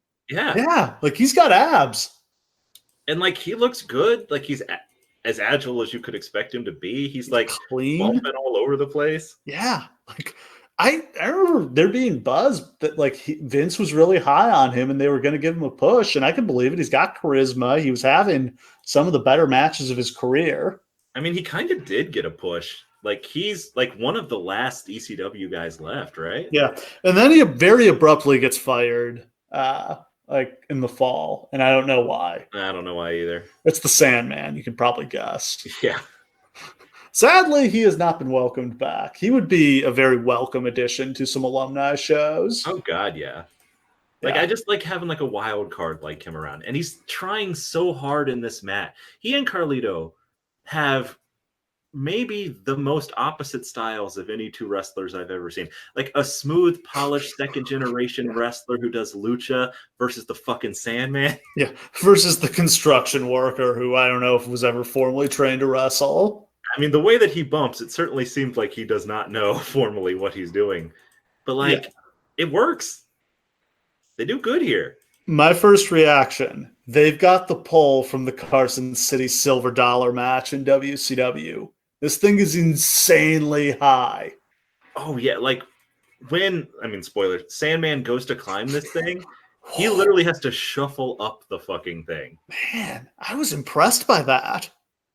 But like, how do you he's the Sandman. There was a good chance he wasn't going to be able to do this. Oh, no. Especially after he's at a match. And that's the maddening thing to me. It's like, why are you putting guys in things that they can't actually do? Oh, yeah. I mean, in WCW, they had to have Jimmy Hart scale the thing. Champion rope climber Jimmy Hart. Just crazy.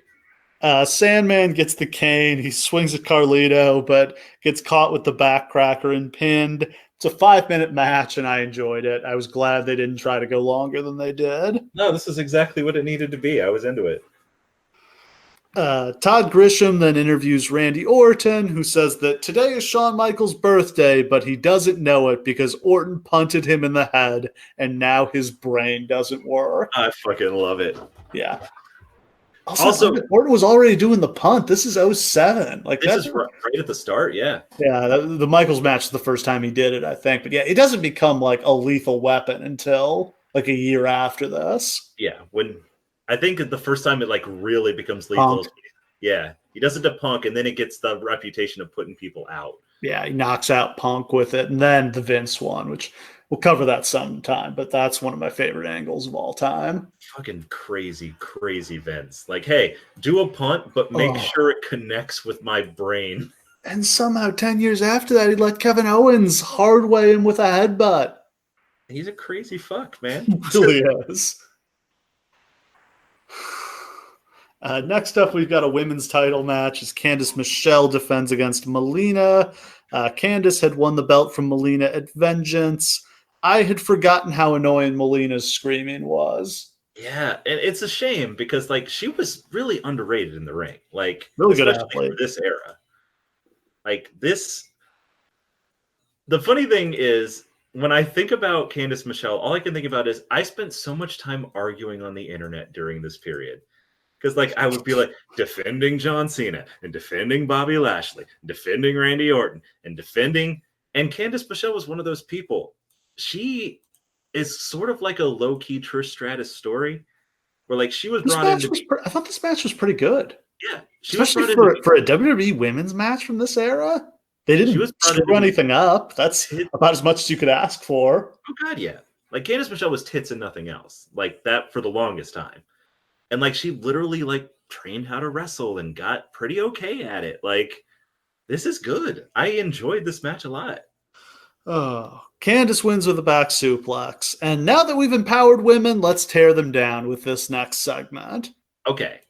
Let me paint you a word picture. This was so bad. Okay. Candice Michelle successfully defends her title, debuts her new finisher, wins clean over Melina, holds the belt up high, proud woman, immediately. And when I say immediately, I mean without a cut. They go to her backstage, walking up to the Hardy Boys, who are just standing there, and just immediately grabbing a pitcher of water and soaking herself in it sexily for their amusement. The Hardy Boys... Matt looks at her like you would imagine Big Daddy V looks like at a ham sandwich on the craft service table. And Jeff looks at her like bemusedly, like, what is this woman doing? While she just like for 30 unstopped seconds spins around slowly while dumping more and more water on herself. Yeah, in slow motion as like porno music plays. And like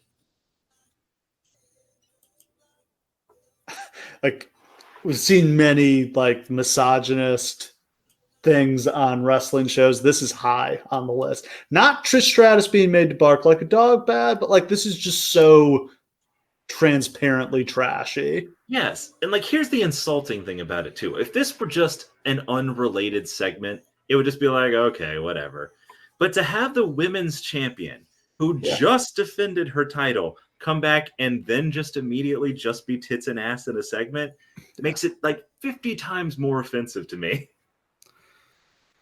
And then Ron Simmons shows up to drop a damn. Which gets the biggest pop on the entire show. They were this was like the peak of the overuse of that. But like, you can't blame them for overusing it. It always worked. The fans would lose their fucking...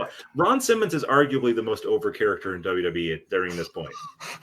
Yeah, every time he would show up, crowd would lose it.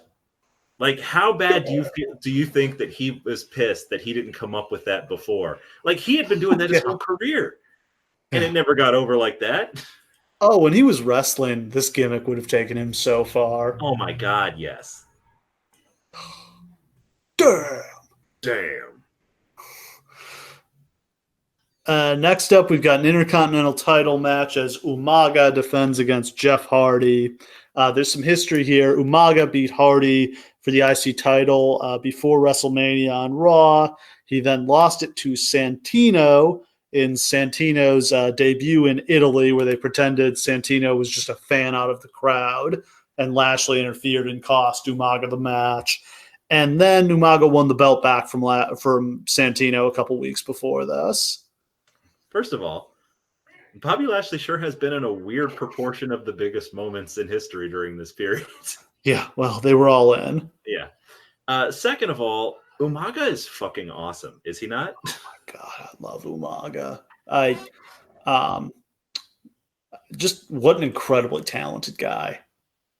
And like, you always thought that he'd be held back because among all the Samoan guys who ever wrestled, he has maybe the worst look. Like, he's just kind of dumpy, but he's not really big. No. But like, he's maybe, like, I would say he's probably the best worker of any of them. Yeah, and when he debuted with this gimmick, I rolled my eyes. Oh, it was so 1980s. Steve, I'm a Polynesian guy. I was pissed. I was like, really? We're doing this? Yeah, we're doing a Samoan Savage gimmick in 2005. Jesus Christ. But like, he won me over time because literally, like, he never turned in a shitty. His jobber matches were better than half the matches on the card. We both love guys who just kick the shit out of jobbers. Yes. And just like the Samoan Spike, which on paper should be one of the worst finishers of all time, he just like lift dudes up into the air and just like smash them in the throat. Like, it was great. This match is awesome. This is like something worth going out of your way to watch. Even if you have seen this, you've probably forgotten about it. This was great. As much as Carlito and Sandman are like the opposite styles, this is a perfect blend. Jeff Hardy takes bumps, Umaga deals punishment. It's a match made in heaven. Oh, so Umaga smashes Jeff with a huge Samoan drop, throws him up like 10 feet in the air and catches him. Jeff makes a brief comeback, but Umaga catches him out of the air with an insane swinging side slam where he swings him like 3 times, and Jeff folds up like an accordion on the slam. God, it's just so like this is also during the period where Jeff's doing the best work of his career. Like, this is coming off of the year where he was just in like IC title matches, like paying his dues again. And like, this Jeff Hardy is unbelievable. Umaga misses a huge diving headbutt off the second rope, and Jeff makes a comeback. He ducks a charge from Umaga, who crashes and burns over the top rope. Jeff follows up with a plancha to the floor. Jeff goes for a sunset flip. Umaga blocks it and tries to sit down on him, but he misses. Jeff hits a drop kick for 2. At this point, I love that Lawler starts cheering for Jeff because he's just so infectious. Yeah. And like, Lawler, it's probably the only time Lawler actually becomes like actively interested in the show during the whole time it's on. Jeff hits the Whisper in the Wind for 2. Twist of Fate, Swanton Bomb, gets the 1-2. Umaga kicks out at the very last second. It's a big ooh from the crowd. Yeah. Jeff goes for another Twist of Fate, but he gets pushed off and blasted with a super kick. Umaga puts him in the corner, runs his giant ass into his face, which I always loved that as an Umaga move. Oh, yeah. Like, I love that, like, he's basically Rikishi's moveset, but done, like, way faster and more vicious. And then the Samoan Spike for the pin. Great match. Also, Jeff Hardy is the only person I've ever seen take the Samoan Spike and end up on his chest. Like, he does, like, a full backflip in mid-air. It's awesome. Like, this is so fucking good. I could have watched these two wrestle 100,000 times, though I think they only really wrestled, like, 4 times. Yeah, I can't remember when it was, but they have a great Falls Count Anywhere match at some point where Jeff wins with a Swanton Bomb off a trailer. Yeah, that's the one where he like slides down the stairway banister and clotheslines him. And yeah. They do a John Cena hype package, and then we've got our ECW championship match as John Morrison defends against CM Punk. Morrison does not have the awesome music yet or the entrance. It's like the beginning of the awesome music. It's like without the singing in it. It's just like the instrumental version. Yeah. And so like he's not a total package here yet, and neither is Punk. Like, these are both very formative times for both of them. Yeah. Punk gets a nice pop, though. Yeah. Punk was over the second that he walked through the door. Yeah. Like, revisionist history will have you believe that, like, WWE didn't know what to make of him until the what was his stable called? The Straight Edge Society. That's the one, yeah. But, like, no. Like, the fans knew what they wanted, like, right away. Like, he was over from the moment he debuted.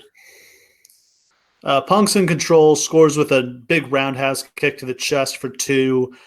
Some really great counters. Then the match ends a little abruptly as Punk goes for a springboard clothesline, but Morrison catches him with a knee to the quad. Punk like hits his head on the landing, and Morrison just pins him. Yeah, that was a little bit of an odd as an ending. Like, you would have thought that he would at least like followed up with something to end it, but did he even have a finisher at this point? He had the Moonlit Drive. Oh, that shitty swinging neck breaker. Yeah, it's just garbage. Like, until he found Starship Pain, he wasn't really ready.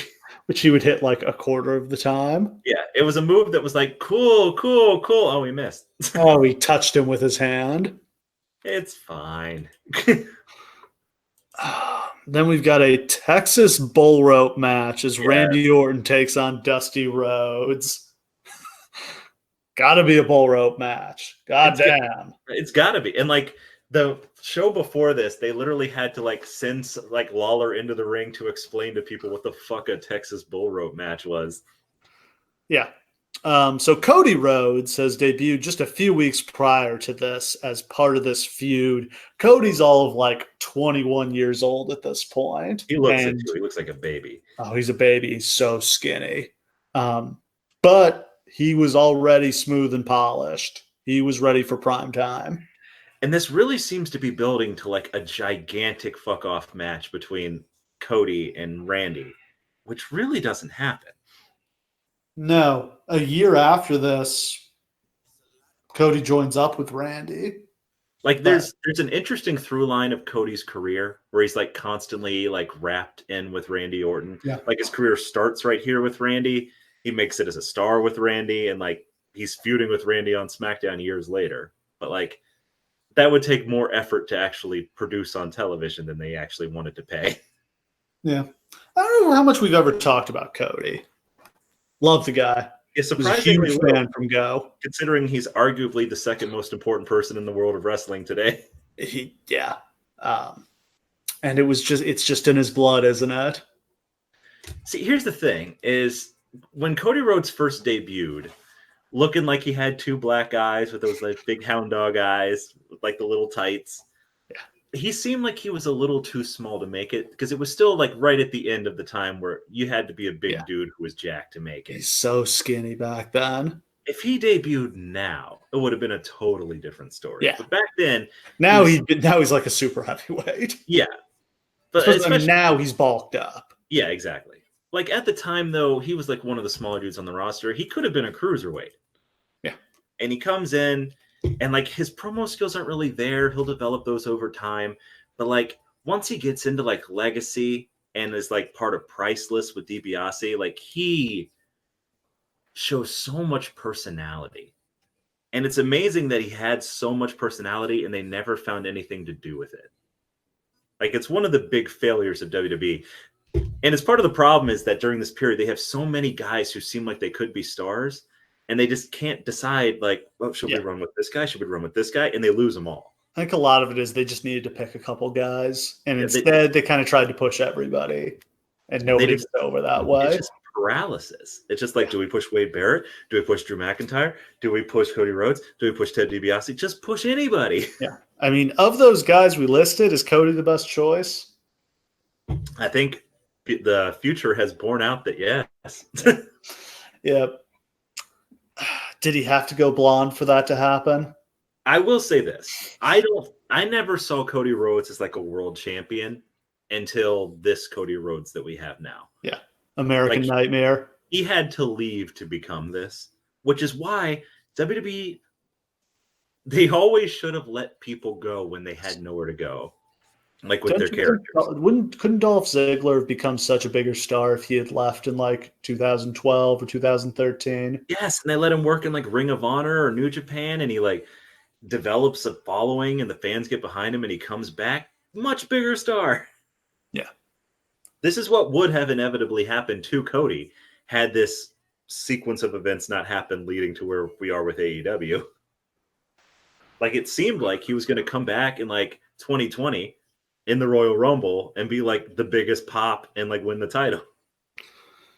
And the thing I find so fascinating about Cody is that it seems like he was like Dusty's science project. Like Dusty tried to build him to be the perfect professional wrestler. Oh, that's literally what happened. Yeah. It's He just was like, well, I screwed up with Dustin, but I got another shot. Now that Dustin is. Dustin's such a legend, so underrated. Yeah. But if you hear like Cody's backstory, like so much of it is just like Dusty working him relentlessly in the gym, putting him in sports. Like, you're going to be amateur wrestling, acting is the big thing. Like send him to take acting classes. Cody was designed to be the perfect pro wrestler. And not just pro wrestler. Like, he got an education in booking that you can't buy from one of the preeminent bookers in wrestling history and his dad. There's no booking school. Yeah. It's just like him being in control of one of the major promotions, maybe the second biggest promotion in the world, seems like destiny now that you look back on. How poetic is it? But like the son of Dusty Rhodes, the man who went toe-to-toe with Vince at the formative period, and he lost that battle, but it's like now his son takes up the mantle. It's like a fucking comic book story. Like, oh, you beat me? Well, I'm going to spend the next 25 years designing my son to defeat you. Yeah, you beat me, humiliated my family, spat on my legacy, but we'll see who has the last laugh. And if somewhere down the line AEW buries WWE somehow, oh my goodness. Yeah. So this match, no DQs or countouts. You win by pinfall or submission, and they're hooked together by the bull rope. This is how all strap matches should work. Yeah. No touching the four corners bullshit. We have covered before that touching the four corners is my least favorite match stipulation of all time. It never works. No, There's no way to make it interesting. There's no way to make it good. They all end exactly the same way. Yeah. With it's one super guy. fake. It sucks. It's wrestling. But to do it this way, or like the dog collar match way, they're strapped together. They can't get apart. And like, I love the way this match unfolds too, because it's just like Randy doesn't know what to do with the strap, but Dusty knows all the tricks. Dusty knows all the moves. Yeah. Dusty manages to like yank him, get him in the balls, like flip him over with the rope. And Randy's just like, what the hell? What do I do? Yeah. Orton takes over. He gets Dream in a chin lock, then waffles him with the cowbell and gets the pin. It's like a 5-minute. I mean, Dusty's very old at this point. Like, he's long past. I mean, Dusty couldn't wrestle much by about 93, so can't expect too much from 15 years past that. No. And I mean, this is a fine match for what it is. Like, it's fan service, basically. Dusty gives a couple atomic elbows, and everything's fine. Or bionic elbows. God, please don't tweet me about that. But it's nice. It's nice to see him in there. And then he goes for the punt and like Cody comes flying into the ring and they have a stare down. And it's like, this is money. This is a money match right here. Yeah. Which doesn't happen. Nope. Yeah. And not on any big scale. I think they had a match on Raw. Yeah. Then we've got the World Heavyweight Championship match as Great Khali defends against Batista and Kane. Khali is absolutely dominant early. He looks great throwing both Batista and Kane around the ring. Khali clears off the announce table. Both Kane and Batista try to put him through the table, but they can't pull it off. So then they team up and hit a double spine buster on the big guy through the table. Not expecting that. No, that's a good spot. It really was. This is the most bumps I think I ever saw Khali take in a match. Yeah. That leaves Kane and Batista to fight it out in the ring. Batista goes for a superplex, but he gets knocked off the top rope. Kane follows that up with a diving lariat. Khali gets back in the ring, and Kane choke slams him. Batista breaks up the pin at 2. On the floor, Batista slams Kane into the ring post, and he's out. Batista hits a hangman on Khali. He gets into the ring, but he eats a big boot. He throws Khali out of the ring. He goes for the Batista bomb on Kane, but he gets backdropped.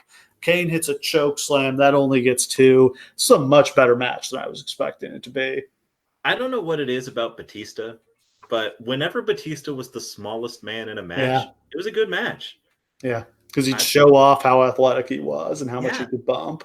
Like this, like he's bumping like crazy in this thing. Kane comes into the ring with a chair. He gets hit with a spine buster by Batista. Batista hits the Batista bomb on Kane, but Khali manages to pull Batista off. He throws Batista into the steps. Then he gets in the ring, hits the tree slam on Kane, and pins him. A much, much better match than you would have expected. Absolutely. Like I genuinely liked it. Like Khali looks great at the end of it too. Then we get a Triple H return promo set to King of Kings. Triple H has been out since January. He tore his quad in a match where he was teaming with Shawn Michaels against Randy Orton and Edge at the New Year's Revolution pay-per-view. Yep. Then King Booker comes out. He complains about Triple H calling himself the King of Kings. He says he's the one true king. He also rips on Jerry Lawler. Then he orders Lawler to turn over his crown, and Lawler refuses. And Booker says that's treason, but then he just leaves. Is this setting up for like the formation of King Booker's court or something? No, that already happened. I think he beats up Lawler like to get heat, and then he gets his ass kicked by Triple H at SummerSlam. Oh, because I was waiting for something to happen, but he just walks away, and I'm like, oh. And I think he's out of the company after that. I think this is it for him. Oh yeah, he's right over in TNA, like right afterwards. Yeah. What do you think of King Booker as a character? I don't know when we're going to get to talk about King Booker. It was a lot of fun, and I think it was the freshening up he needed at that point in his career. Yeah, like during the darkest hour of SmackDown, like he kind of stepped in and like got over at a time where they desperately needed anybody to get over. Because like he was feuding, like he was having like main event feuds with like nobody. I mean, this is just a bad time for SmackDown. I don't know why they stuck with the split rosters for so long. Like, as I'm reading this off, does this really feel like a time where the company really needs 2 rosters? Obviously, a lot of people are hurt at this moment in time. Well, it's not 2 rosters, it's 3 for fuck's sake. That's right. I forgot about ECW. Like, they have their talent spread out over 3 fucking rosters. Yeah, they've diluted themselves so much. And like all the future good talent is on ECW. So there's like no up-and-comers on any of the other ones. Then we get a video package for the main event. We get comments from Bret Hart, Steve Austin, Batista, Ric Flair, Mick Foley, and JBL. Just great stuff. Absolutely. Then they do the tale of the tape, which I always love. And to like play, and this time, like a lot of the time they do the tale of the tape, and it'll be like the very famous one where Brock Lesnar's like 2-time champion, NCAA wrestling champion, John Cena, Doctor of Thugonomics. Yes. Yeah. This time they actually both have legitimate accomplishments. Yes. And Bobby Lashley is like got 3 inches and 30 pounds on him, and that becomes the story of the match. Oh.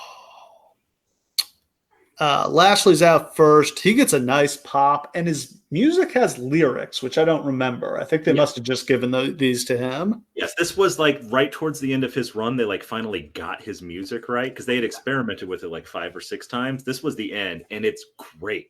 You got like the John Henry like hammer blow right at the beginning. You got the lyrics in, which are pretty good. And like his like when he hits his pose and the explosion happens is some of my favorite pyro of all time. Yeah, that's awesome. And the jumping up onto the ring apron is awesome. Yeah.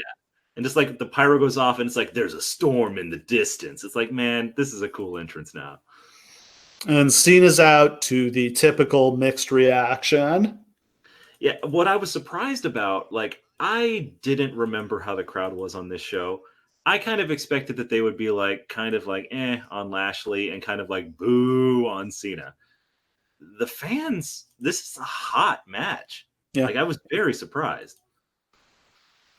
They lock up and do a test of strength. Lashley knocks Cena down with a shoulder block, but then he misses a corner charge, and Cena hits a throwback and a scoop slam. Cena follows that with the fisherman suplex, and then that diving leg drop bulldog, which I just love that move.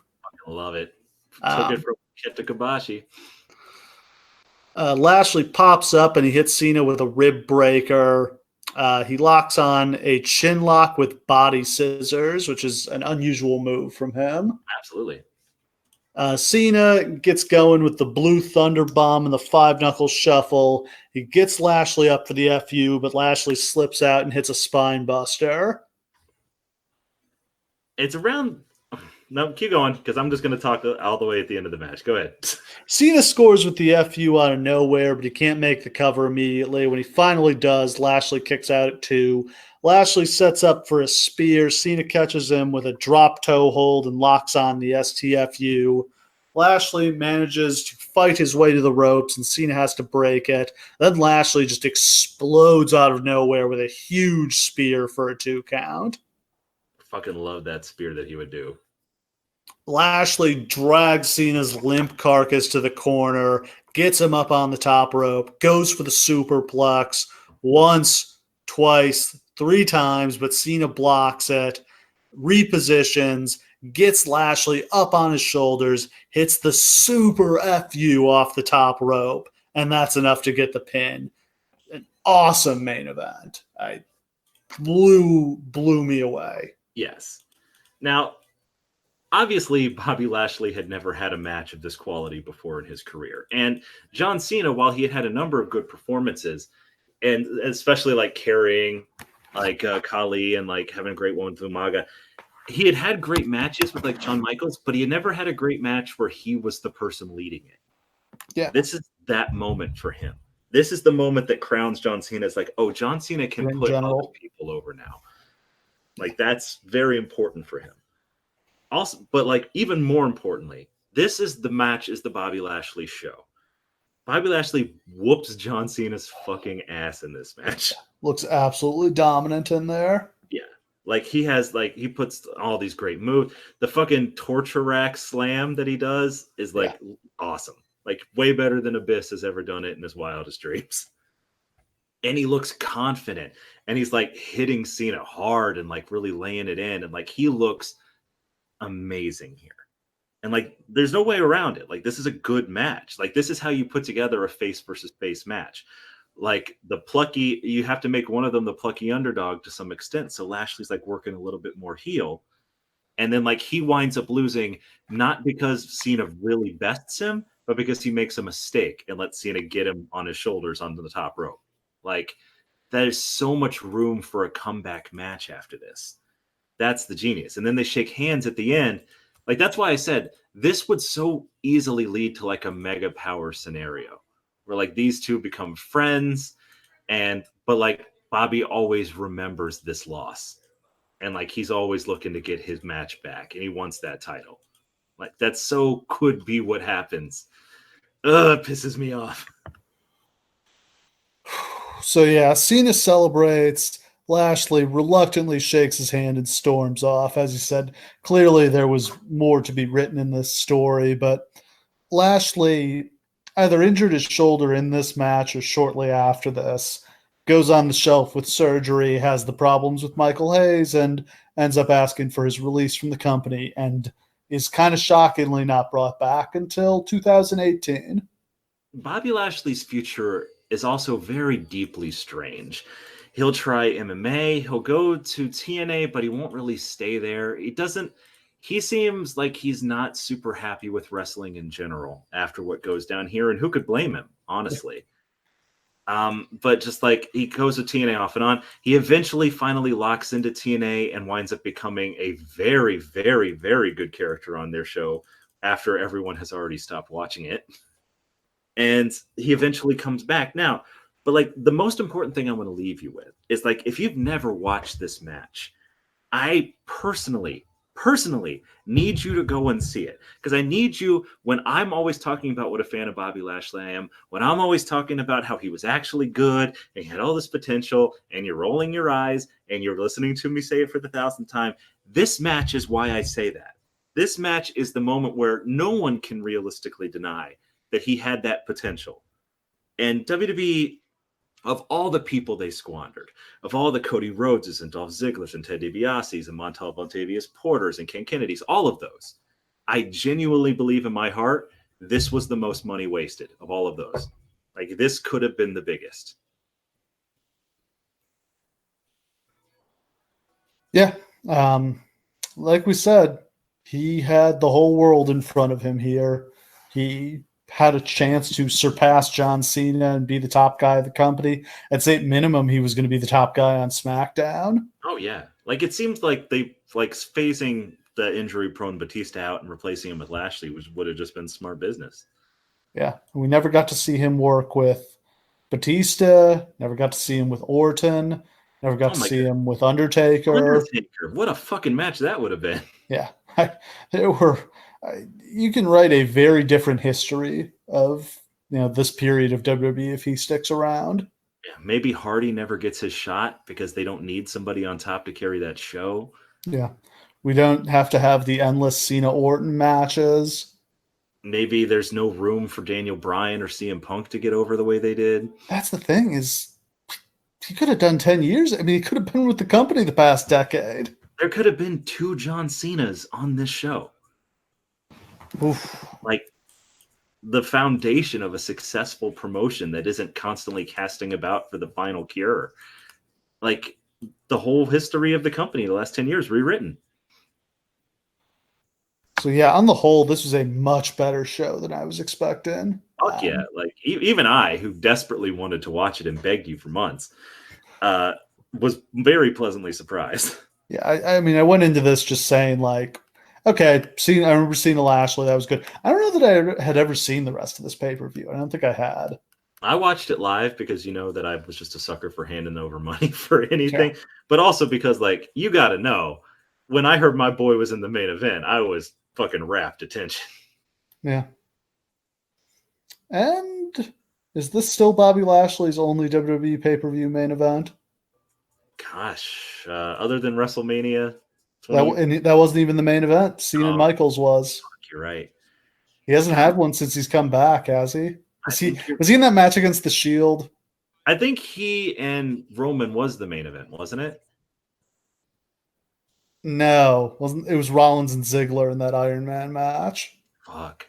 Then no, I don't think he's ever been in one. I think I mean, if I'm remembering this right, I think he was in that tag match against the Shield a couple months ago. That doesn't count though. No, that was basically a Saturday night's main event. I gotta tell you, man, like, what a fucking ridiculous turn of events that is. And it's not like they couldn't have made the decision to get him back sooner. It's not like they couldn't have made the decision to push him upon his return. For some reason, they've just been determined to drop the ball with him. Well, so there's a couple things there. Is one, obviously, like, Michael Hayes wasn't the impediment to him coming back, because Michael Hayes is still there in a position of much more power and influence than he was back then. Although not on the show that Bobby's on, I believe. Oh. Isn't he still on SmackDown? Who? Hayes? Yeah. He's like an executive vice president of the company now, though. Wow. But I don't know exactly. Yeah, I'm fuzzy on the current setup of creative. Yeah. Here's the thing, too, is I don't want to belabor this point because I know there's going to be people out there who are going to roll their eyes, and I don't really care, but I just don't want to belabor the point. But black guys don't get to stay in the main event. You know, like, Kofi finally broke through this year, but they had to desperately need him to, you know? He's going to lose that title and be bounced right back to the mid card. Exactly. And, like, look, I'm not saying everybody in WWE is a gigantic racist. I'm just saying, when you look at Bobby Lashley, I don't know that I've ever seen a main eventer more obvious in my entire life. And here he is doing jack shit again. Yeah. Well, I mean, it's very much the case that throughout history, many wrestling promoters have been fascinated by the idea of a big African-American babyface. Yeah. Bill Watts had the junkyard dog and then tried to recreate him for the entire rest of his career. And on that point, having a black world champion does not mean that you're not a racist. Bill Watts is a racist. Yeah. Don't get me wrong. But like, especially in this case, WWE just never really runs with them. You know what I mean? They really wanted Ahmed Johnson. They were thirsty with Ahmed Johnson, and he just was not capable. Yeah. And unfortunately, I don't know if that's just, and I understand the word I'm about to use, but colored the experience for them ever since. I don't know what the case is. It pisses me off, is all that I know. Like, whether it's all just a series of reasonable coincidences or a racist agenda that they don't even realize that they're doing, or just flat racism. I don't know, but like, it's the story of WWE. And it doesn't seem like it's going to change anytime soon.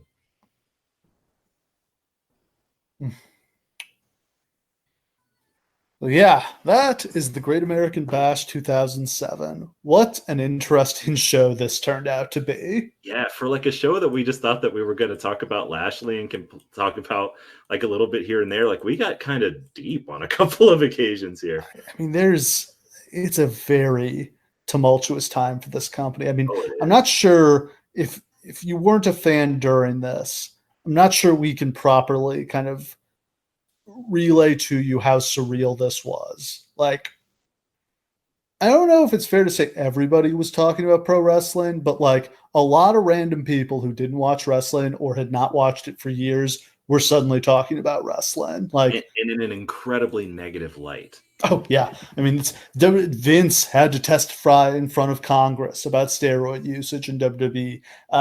Dave Meltzer was on the Bill Simmons podcast to talk about Chris Benoit. I mean, I suddenly had my friends who hadn't watched wrestling for years, like hitting me up, asking me like, what the hell is going on? Yeah. And like, if you were talking to somebody who was like not even a casual fan who just didn't know about wrestling for years after this, all they would know about it was Benoit. Yeah. Like it became difficult to be a public wrestling fan again. It became like very like out in the media. Like it took a long time for the PR machine to fix that. I think it kind of started changing, I'd say around 2011, 12 with like the Punk stuff, then The Rock coming back and The Rock becoming such a huge mainstream movie star and John Cena kind of becoming a movie star. Yeah. They were very fortunate that they had John Cena as the face of this company for this 10-year stretch. Because he was very much like the most like white bread, perfect kind of like couldn't ask for like a nicer guy or more promotable guy to be the face of the company. And also is probably why John Cena has a secret like murder sex dungeon in his basement that he signed non-disclosure agreements with Nikki Bella about. We're going to find out that there's so much weird shit about him one day. And speaking of guys who are wound way too tight. Yeah. So yeah, that is a wrap for the Great American Bash 2007. We got to talk about the real death of Chris Benoit and the fake death and resurrection of Vince McMahon and Donald Trump and Mark Miro and all sorts of other interesting things. Cody Rhodes, AEW. This one was all over the place. Bobby Lashley. Yeah, and most importantly, Bobby Lashley. Most importantly, Bobby Lashley. And we're going to have another interesting one next time as we get into one of, I think, the best non-major pay-per-views ever in wrestling, which is Canadian Stampede 1997. This one's got a lot of backstory, and it is an absolutely tremendous show.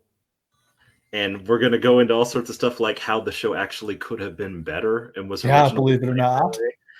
I have never seen this show outside of the main event, so I'm very much looking forward to it.